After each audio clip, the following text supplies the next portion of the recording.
గతంలో assembly sessions చూశారు మీరు, ఇప్పుడు అసెంబ్లీ సెషన్ చూస్తున్నారు.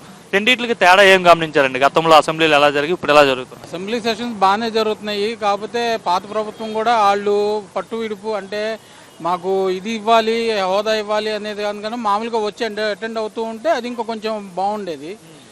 పాలన అయితే అడ్మినిస్ట్రేషన్ పరంగా కానీ మిగతా విషయాలు కూడా అంతా బాగుందండి. నా ఒపీనియన్ ప్రకారం బాగుంది. రోడ్లు ఎలా ఉన్నాయండి? ముఖ్యంగా రోడ్లు కూడా అంతకుముందు మేము చాలా చోట్ల ప్యాచ్ వర్క్లు కూడా లేకుండా చూసేవాళ్ళం, బాగా ఇబ్బందులు పడేవాళ్ళం. చాలా చోట్ల ప్యాచ్ వర్క్లు వేస్తూ చేస్తూ ఉన్నారు.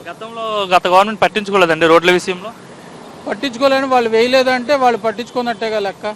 ఇప్పుడు వేసుంటే జనాలు ఏమి వాళ్ళని ఇది చెప్పేవాళ్ళు కదా, అక్కడ బాగానే వేశారు ఇక్కడ బాగానే వేశారని. డెవలప్మెంట్ ఎలా ఉండబోతుంది అంటారు? ఈ 5 ఏళ్ళు చంద్రబాబు నాయుడు డెవలప్మెంట్ చేస్తాడా ఆంధ్రాని?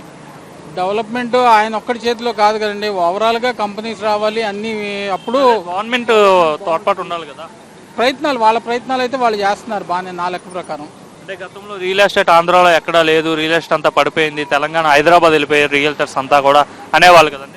అట్లాంటివన్నీ చాలా మార్పులు జరిగినాయండి. అవన్నీ నిదానంగా మళ్ళీ ఎక్కడ ప్లేస్లో అక్కడ మన ఆంధ్రాలో వాళ్ళు ఎక్కడోళ్ళు అక్కడికి మళ్ళీ రికవరీ అవుతారనేది మా ఉద్దేశం.